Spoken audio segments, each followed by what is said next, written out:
ربانی مجدد پاک مجدد الفسانی شیخ احمد سرہندی علیہ رحمہ فرماتے ہیں کہ میں آقا کی بات میں سارے ثواب پیش کیا کرتا تھا. آقا میرے خواب میں آئے اور فرمایا کہ یا رسول اللہ آپ میرا کیا سارے ثواب قبول کرتے ہیں؟ فرمایا میرے آقا نے فرمایا نہیں.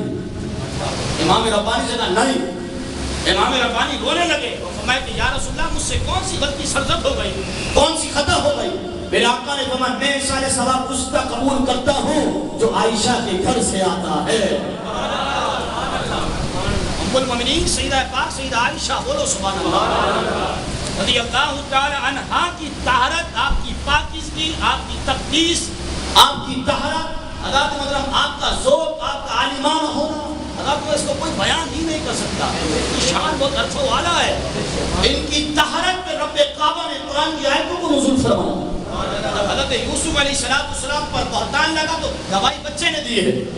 جب حضرت عیسیٰ علیہ السلام جب پنگورے میں تھے، حضرت مریم پر بہتان لگا تو گواہی حضرت عیسیٰ نے پنگورے میں رہ کر دی. اور جب سن 5 ہجری شوال المعظم میں میری ماں ام المؤمنین سیدہ پاک سیدہ عائشہ پر الزام لگا نا، میری ماں بہت روئی.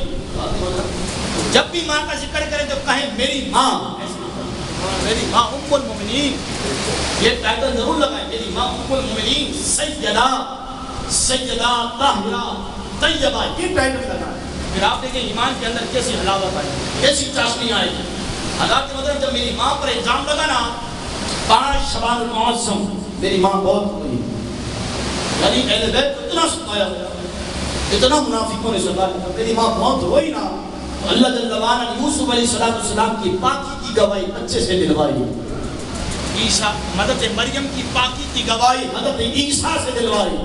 لیکن فرما محبوب اب آپ کی کاشان اقدس اور آپ کے حرم اقدس کی بات آ گئی. آپ کی زوجہ حضرت عائشہ کی عزت پر بات آ گئی، ان کی ناموس پر بات آ گئی. فرمایا جب یوسف پر تہمت لگتی ہے تو بچہ گواہی دیتا ہے. فرما محبوب جب مریم پر تہمت لگتی ہے تو عیسیٰ گواہی دیتے ہیں. لیکن فرما محبوب